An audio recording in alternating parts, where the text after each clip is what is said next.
दोस्तों नमस्कार। इस वक्त हम शंकराचार्य जी के साथ हैं और आप गौष्ठी यात्रा पर निकले हुए हैं। 81 दिन का आपका गौष्ठी यात्रा है। पूरे उत्तर प्रदेश के हर विधान क्षेत्र सभा क्षेत्रों में आप जा रहे हैं। इस वक्त आप गाजियाबाद में हैं और गाजियाबाद के सभी विधानसभा क्षेत्रों में आप पहुंच रहे हैं और गाय माता को, राष्ट्र माता का लोगों को बीच संकल्प दिला रहे हैं और समर्थन प्राप्त कर रहे हैं। ऐसे में शंकराचार्य जी से हम जानना चाहेंगे कि शंकराचार्य जी, लगभग आप आधे विधानसभा क्षेत्रों से गुजर चुके हैं, तो इन क्षेत्रों में आपका क्या अनुभव रहा और किस तरह की परेशानियों का भी आपने सामना किया? देखिए, परेशानी का तो हमने ध्यान ही नहीं दिया, इसलिए उसकी तो कोई बात ही नहीं। हमने जिस बारे में ध्यान दिया वो ये कि क्या उत्तर प्रदेश की जनता आज भी गाय के प्रति श्रद्धा भाव से भरी हुई है या खाली हो चुकी है। क्या उत्तर प्रदेश की जनता गाय को पशु के रूप में स्वीकार करने को तैयार है या उसकी जिद है कि नहीं, मुझे तो माही के रूप में गाय चाहिए। और साथ ही साथ जो वर्तमान मुख्यमंत्री जी हैं और उनकी जो कार्यशैली है उसके प्रति जनता का क्या रुझान है। तो 200 से ज़्यादा विधानसभा क्षेत्रों में लाखों लोगों से सामने आमने खड़े होकर के संवाद स्थापित करने के बाद हमारे मन में जो बात अभी तक निकल करके आई है वो ये है कि उत्तर प्रदेश की जनता गौ माता के प्रति पूर्ण श्रद्धा रखती है। अभी भी उसके अंदर श्रद्धा की हानि, श्रद्धा की कोई कमी नहीं हुई है। दूसरे, किसी भी दशा में हमने कई बार यूं ही समझाया कि भाई पशु मान लो, बात खत्म हो जाए, काहे को ये सब चकल्लस रहे। बहुत सरल शब्दों में जो जनता समझ सकती है उस भाषा में हमने उनसे कहा, लेकिन कोई भी एक भी व्यक्ति अभी तक तैयार नहीं हुआ कि नहीं नहीं, हम तो किसी भी हालत में गाय को माता ही कहेंगे और माता के रूप में ही हम देखना चाहेंगे और सरकारों को माँ कह करके गाय को पुकारना होगा। तो ये भी एक अनुभव रहा।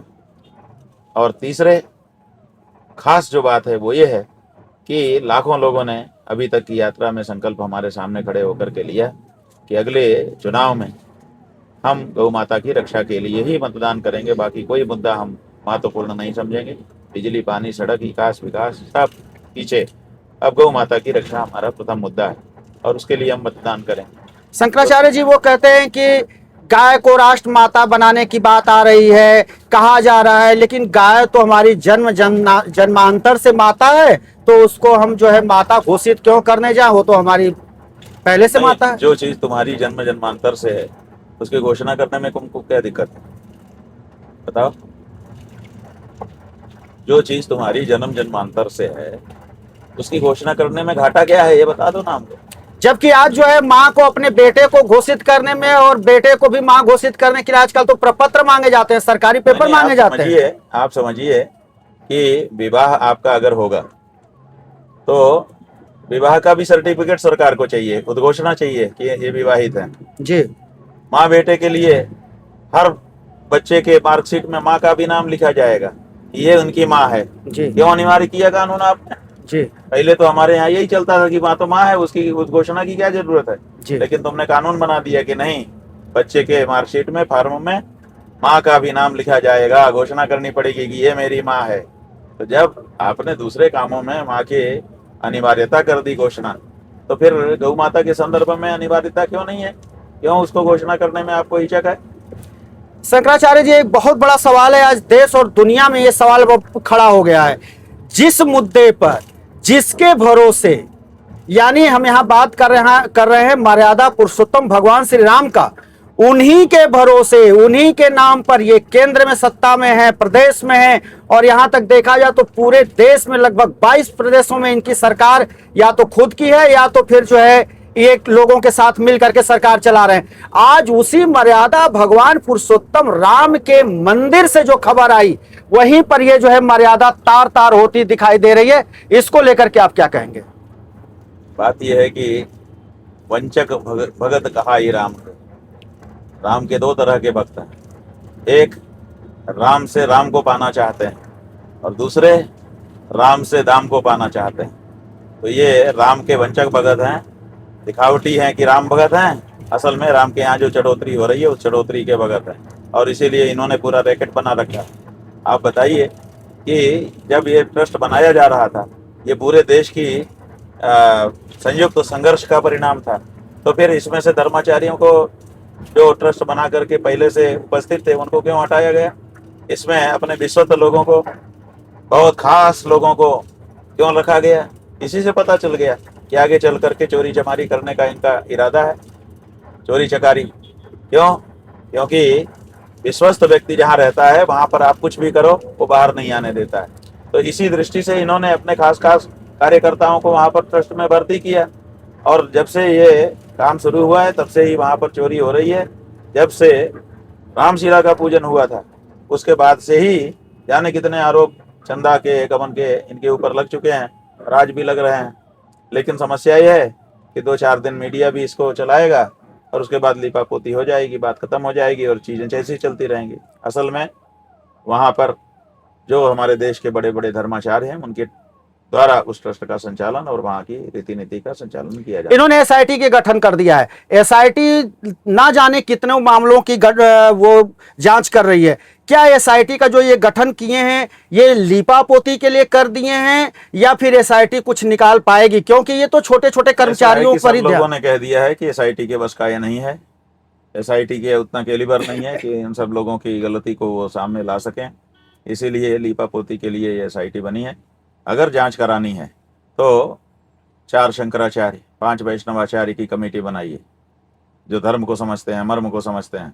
अयोध्या के संतों की कमेटी बनाइए, उसमें सम्मिलित करिए, जांच करवा दीजिए। ये दूध का दूध, पानी का पानी हो जाएगा, लेकिन वो नहीं करेंगे।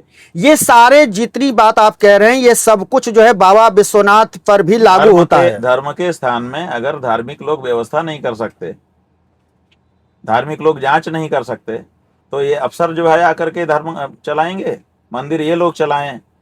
जब वहां पे गड़बड़ी हो जाए तो जांच भी यही करें, धर्माचार्यों को जांच सौंपिए, धर्माचार्य जांच करके दूध का दूध, पानी का पानी कर दें।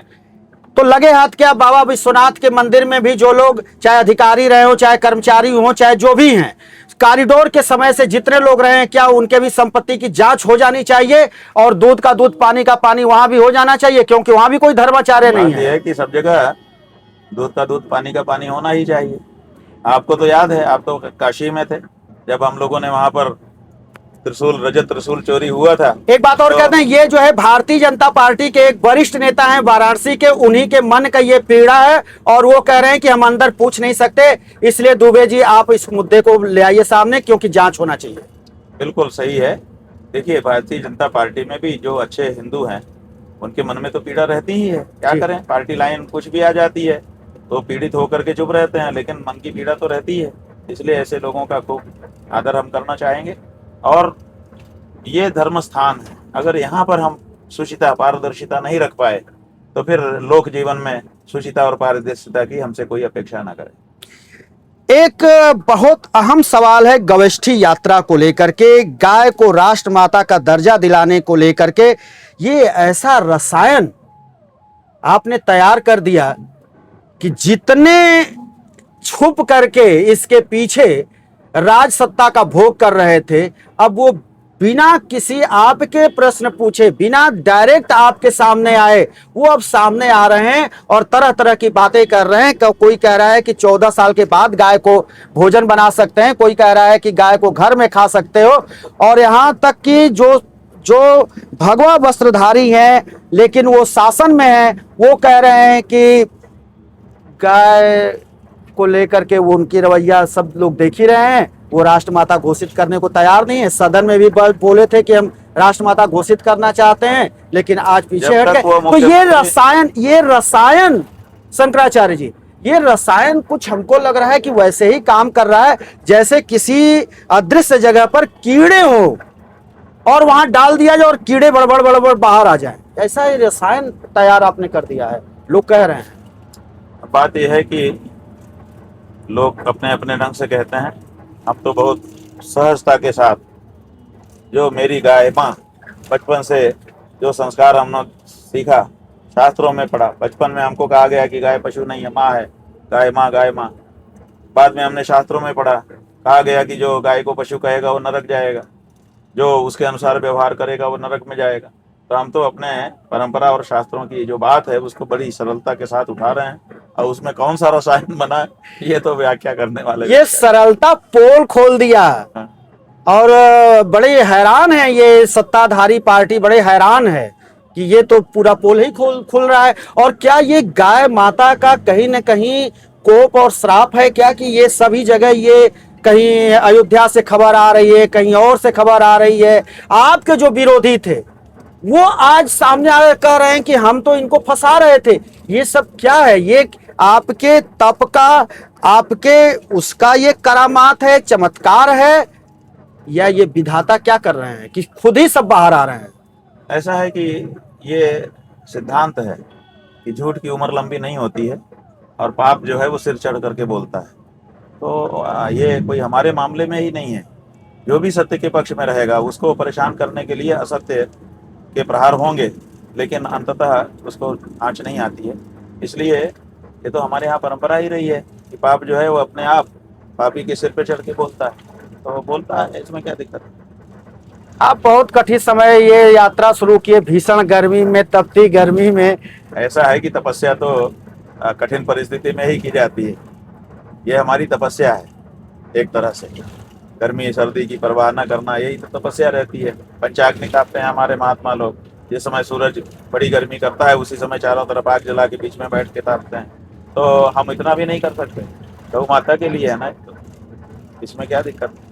आज हम दोस्तों बता दें कि ये जो हम वीडियो कर रहे हैं शंकराचार्य जी के साथ, ये उनकी ये वैरायटी वैन यही है और उसी में हम कर रहे हैं। थोड़ी वीडियो आप देखेंगे तो हिलडुल भी रही होगी, लेकिन जो लोग घर में बैठ करके कहते हैं कि तो बड़े आलीशान होगा, बड़ा ये होगा, यहाँ हमको कुछ ऐसा दिख नहीं रहा है। तो आप लोग कतई इस तरह पर विश्वास न करें, यहाँ कोई ऐसा कुछ भी नहीं दिखाई दे रहा है। बहुत छोटे जगह में शंकराचार्य जी विराजमान है जहां पर कि हम आपका साक्षात्कार कर रहे हैं। तो शंकराचार्य जी, अब आप जो है ये गाजियाबाद होते हुए धीरे धीरे आप गोरखपुर के तरफ बढ़ेंगे, तो क्या गोरखपुर में बड़ा जनसभा करने का विचार है? नहीं, गोरखपुर तक तो हम विधानसभा जा रहे हैं। गोरखपुर में पहुंच करके 403 विधानसभा पूरी करेंगे और उसके बाद फिर लखनऊ जाएंगे। लखनऊ में हम चाहते हैं कि सब लोग इकट्ठा होकर के संकल्प करें। तो 24 तारीख को दिन में 12 बजे वही उसी मैदान में, जिस मैदान में 36 शर्तें हमारे ऊपर लगाई गई, उसी मैदान में एक बार फिर हम खड़े होंगे और वहाँ से अगर जरूरी हुआ तो आगे का कार्यक्रम घोषित करेंगे। अभियान आंदोलन अब आपकी ये गाड़ी साहिबाबाद की तरफ बढ़ रही है। हम भी यहाँ पर थे तो हम आपका दर्शन भी करने आए और आपका साक्षात्कार की भी करने आए। लेकिन एक आखिरी प्रश्न ये है कि जो आपके कार्यक्रम में एलआईयू के लोग आते होंगे, चाहे जो उनके लोग आते होंगे, वो कहते होंगे कि अरे अभी बहुत ज्यादा भीड़ नहीं है, घबराने की बात नहीं है। लेकिन ये घबराहट तो है। अगर घबराहट नहीं होती तो लोग बयान क्यों देते? ऐसा है कि घबराहट है कि नहीं है, भीड़ है कि नहीं है, इसकी व्याख्या एक अलग चीज़ है। देखिए, हम कोई जुटा करके नेता नहीं है। हम तो अपने से, जो हमारे लोग हैं ना पहले से हमसे परिचित, उनको भी हमने सूचना नहीं करी है। जो पब्लिक से सूचना मिल रही होगी उसी की सूचना के आधार पे जो हमारे सामने आ रहे हैं उनसे हम संवाद कर रहे हैं। हमें तो मैसेज देना है, हमारा मैसेज जा रहा है और हमारा मैसेज पूरे देश में और विश्व में भी जा रहा है। ऐसा नहीं है, पब्लिक से क्या लेना देना है। जो बात है वो बात में दम है कि नहीं ये बताओ। पब्लिक, आप 1 लाख पब्लिक खड़ी कर दो और झूठ बोले तो उससे क्या फायदा। और एक व्यक्ति खड़ा हो लेकिन सच बोलता हो, सही बात बोलता हो, तो आप ये बताइए कि आप पब्लिक देख करके कहेंगे कि गाय को माता घोषित करना चाहिए, कि परंपरा और शास्त्र देख करके कहेंगे और अपने संस्कृति को देख के कहेंगे। तो एक भी व्यक्ति कहे तो भी बात वही है, 1000 कहे तो भी बात वही है। और इसका फर्क भीड़ में मत देखिए। देखिए, भीड़ तो हम जानबूझ के हम भी नहीं जुटा रहे हैं, हम भी हतोत्साहित कर रहे हैं एक तरह से। सच बात आपको बता रहे हैं। आप हतोत्साहित नहीं कर रहे हैं। नहीं, हम बता रहे हैं, हम भीड़ नहीं ज्यादा चाह रहे। क्यों? क्योंकि भीड़ में ये कुछ गड़बड़ कर सकते हैं। देखिए, हमने भीड़ जुटाई थी काशी में प्रतिकार यात्रा में, इन लोगों ने उसी भीड़ को हमारे विरुद्ध इस्तेमाल किया, स्वयं से आग लगाई और सबके ऊपर मुकदमा लगा दिया। तो हम नहीं चाहते हैं कि ये सब हो, इसीलिए हम भी चाहते हैं कि बस कम लोग आए। लेकिन मैसेज हमारा जा रहा है और जनता संकल्प ले रही है कि अब की बार वोट तो गौ माता की रक्षा के लिए होगा, अब गौ हत्या के लिए वोट नहीं हो सकता है। और जो नकली हिंदू हैं उनको किसी दशा में अब हिंदू स्वीकार नहीं करेगा। तो इसका प्रभाव आपको अभी नहीं दिखेगा LIU की रिपोर्ट में, इसका प्रभाव मतदान होने के बाद उसके परिणाम में दिखेगा। दोस्तों हम बता दें, हमने और अन्य किसी युग में तो हम नहीं रहे, न तो ऐसा हो संभव है। कहीं कथानक होगा, कहीं लिखा गया होगा, कोई वर्णन होगा कि कोई संत ऐसे हुए होंगे, लेकिन अभी आज के अगर कलिकाल में देखा जाए तो शंकराचार्य जी जैसा कोई न संत अभी तक हुआ, ना अभी इस वक्त इस कली काल में कोई है भारत की धरती पर जो इतनी लंबी यात्रा कर रहा हो और उत्तर प्रदेश के 403 विधानसभाओं में पहुंच रहा हो। कोई नेता भी आज तक नहीं पहुंचा होगा। तो यह निश्चित तौर पर यह तपस्या है और आप लोगों को भी शंकराचार्य जी का साथ देना चाहिए। और हम चाहते हैं कि आप लोग भी शंकराचार्य जी के हर बातों को ध्यानपूर्वक सुने और उस पर आप विचार करें। दोस्तों हम फिर किसी दूसरे वीडियो में हाजिर होंगे, तब तक के लिए शिवमूर्ति दुबे को दीजिए इजाजत।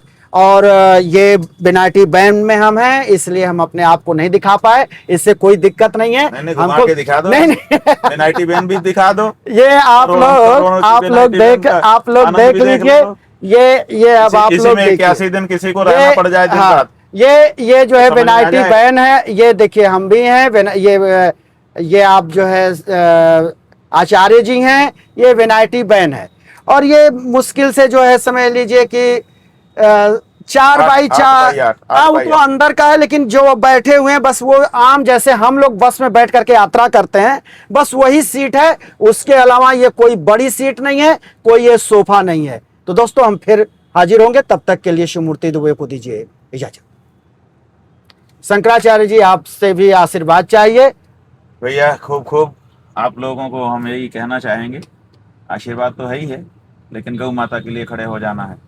अब गौ हत्यारों को वोट देने से गौ हत्या का पाप के भागीदार आप बनोगे। ये बात धर्म की दृष्टि से हम सबको बता रहे हैं, आपको भी बता रहे हैं। आप लोग ऐसी किसी पार्टी, ऐसे किसी प्रत्याशी को वोट देना बंद करिए जो जीतने के बाद गौ हत्या को कंटिन्यू रख रहे हो। इसलिए अब परिवर्तन का, बहुत बड़ा परिवर्तन का युग है। ये सनातनियों का देश है, यहाँ सनातनी विचारधारा के राजनीतिज्ञ राज करने चाहिए। यहाँ पर ये छद्म हिंदुत्व हो रहा है। ये पार्टी जिसको आप लोग हिंदू समझ रहे हैं, इस पार्टी ने गौ हत्या बंद नहीं की बल्कि उसको बढ़ा दिया। इतना ही नहीं, यही एकमात्र पार्टी है आजाद के भारत में जिस पार्टी ने गौ हत्या बंद करने का कानून तो कहीं बनाया नहीं। गौ हत्या कानून जहां लागू था उसको हटा करके प्रदेश भर के लोगों को गौ हत्या की छूट दी कश्मीर में। यही पार्टी है, ऐसी पार्टी दूसरी नहीं है अभी भारत में जिसने कोई कानून बना हो कि यहाँ गाय न मारी जाए, उस कानून को हटा करके वहां के लोगों को गौ हत्या की छूट दे। तो गौ हत्यारी पार्टी है। आप इसके वोट देने पर आपके भागी बनेंगे, ऐसा धर्मशास्त्र की दृष्टि से हम कह रहे हैं। बाकी आपकी इच्छा, अगर आपको नरक ही अभिष्ट है तो हम क्या कर सकते हैं। चलिए अब आप आ गए अगले पड़ाव पर। इसी के साथ बहुत बहुत आपको धन्यवाद। प्रणाम। नारायण नारायण।